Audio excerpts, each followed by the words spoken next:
Turma, nós vamos dar continuidade, né? Nós começamos a falar na aula passada sobre organelas e vou dar continuidade. A gente vai explorar um pouquinho mais o mundo das organelas, né? Vocês têm esse material aí que eu deixei para vocês, tá? Nós temos basicamente dois tipos de células, tá? Dois tipos, repita comigo aí.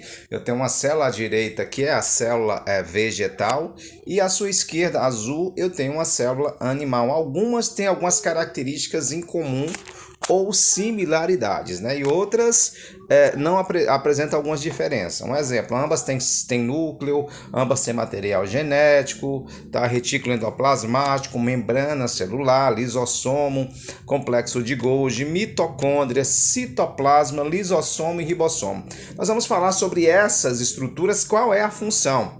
Como o próprio nome diz, organelas, pequenos órgãos celulares, tá? Então, o que é uma organela? É um órgão da célula. Assim como você tem um pulmão, assim como você tem um coração, essas organelas, elas também, elas desempenham a função como se fosse de um órgão dentro da célula. E a célula ali, ela representa o indivíduo vivo como um todo, ok?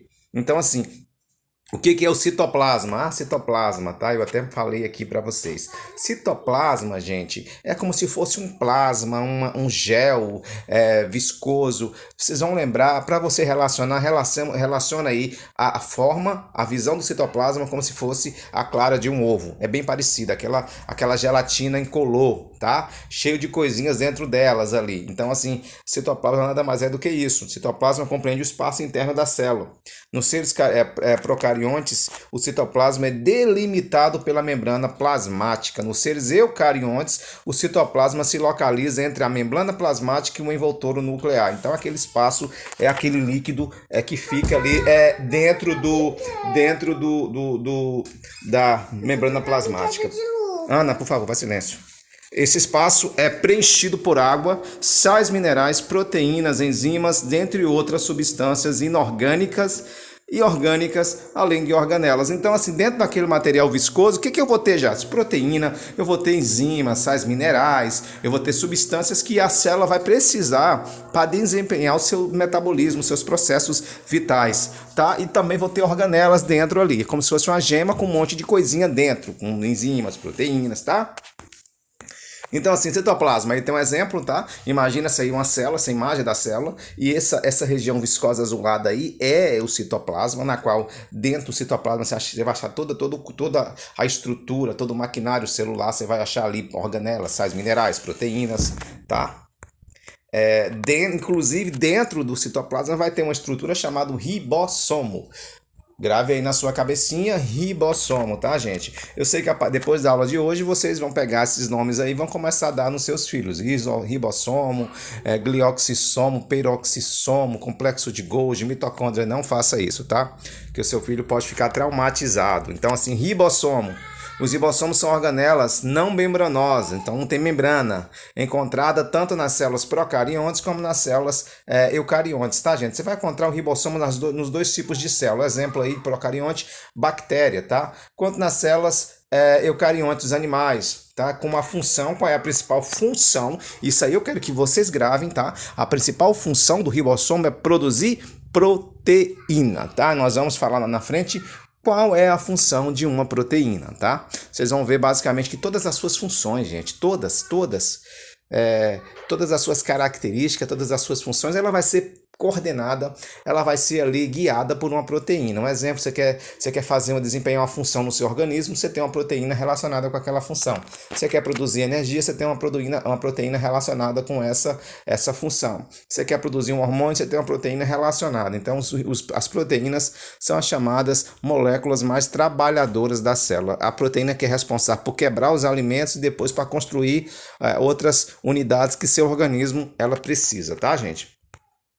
Então eu tenho ali, tá? E lá na célula, no núcleo, essa região central é o núcleo, gente. Núcleo, essa região central aí, onde tem o material genético, DNA, tá? Ou RNA. Então tem umas membranas que saem do núcleo, né? Que fica muito próximo ali em volta do núcleo, que ela pode ser chamada de retículo endoplasmático liso ou retículo endoplasmático rugoso. Por que rugoso? Porque tem um monte de bolinhas, vocês vão ver aí, essas bolinhas aqui nada mais é do que os ribossomos, que têm a função de produzir proteína, tá?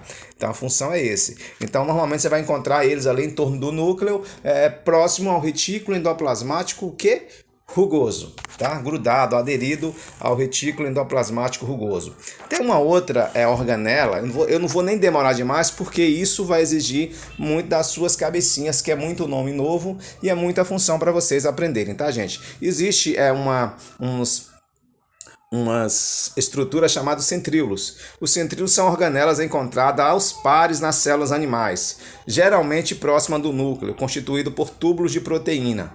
Participa da formação dos cílios e flagelos, além de ser fundamental no processo de divisão celular. Então, esses centríolos, vocês vão ver que no espermatozoide ele tem uma cauda. Aquela cauda ali é basicamente feita de tubulina, tá?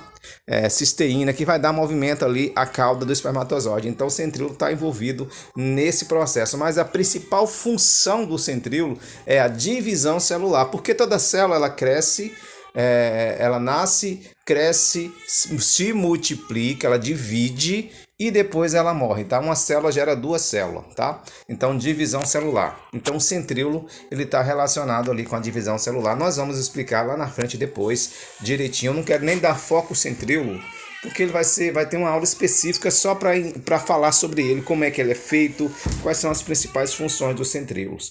Eu vou focar mais aqui em mais umas duas organelas. Uma delas aqui é o retículo endoplasmático, tá? Como eu falei, existe dois retículos. Retículo como se fossem membranas, tá? Que recobrem o núcleo da célula.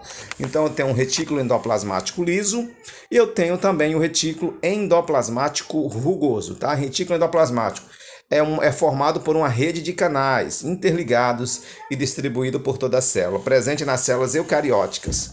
Atua no transporte de substâncias pelo citoplasma. Então a principal função é o quê? Transporte de substância, tá?